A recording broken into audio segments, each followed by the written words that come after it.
My darkest day came when I was suicidal and homicidal, and I didn't know which was the better solution.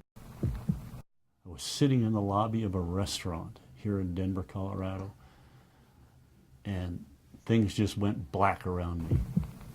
I remember my darkest day.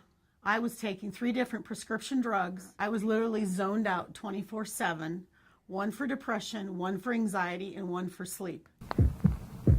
At 2:30 in the morning, I'm calling the psych ward.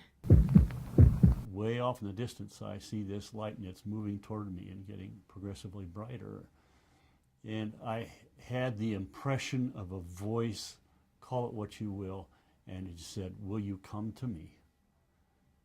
And I knew that that was a life or death decision, and I knew it was the Lord speaking to me. And I said, "Lord, I'll do whatever you want, because I'm so broken, nothing is working." And from that moment forward, my life began to change in dramatic ways. I also had just picked up some information, again, by the grace of God. Some people had come into my life and said, "Have you ever considered looking at the fact that you were raised by alcoholic parents?" And I didn't understand that. And through the course of that, I realized that I had a lot going on, and that's when I reached out. I actually got sober through a treatment program. I got sober in July of 1987 in a small town in northeast Iowa, and I began a journey of recovery.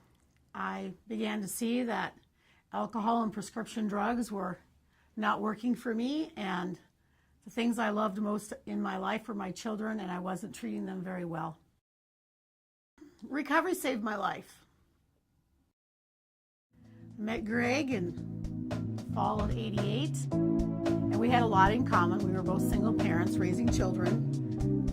We had boys the same age, and we began to spend a lot of time together, not only with on the soccer fields.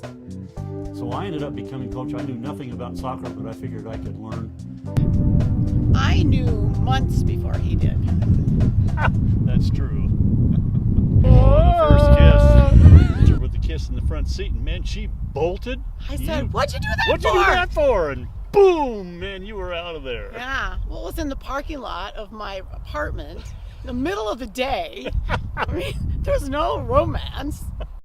And that has launched us onto a multi-year journey of recovery and walking with the Lord, and through many, many ups and downs and trials. And learning the tool of serving from the recovery meetings that I was going to, and then, of course, meeting Greg and getting married to him, we've always served. Out of that milieu of experience, and we've experienced life, we've had all the ups and downs and the various kind of struggles and challenges that come with living, and associated with that, what happens when there's addiction issues and recovery issues that complicate things, and have developed this program. So wonderful to be able to share life with Greg, recovery with Greg. But the stories of transformation that God does through this are absolutely awe-inspiring, and it's the glory of God on display every time.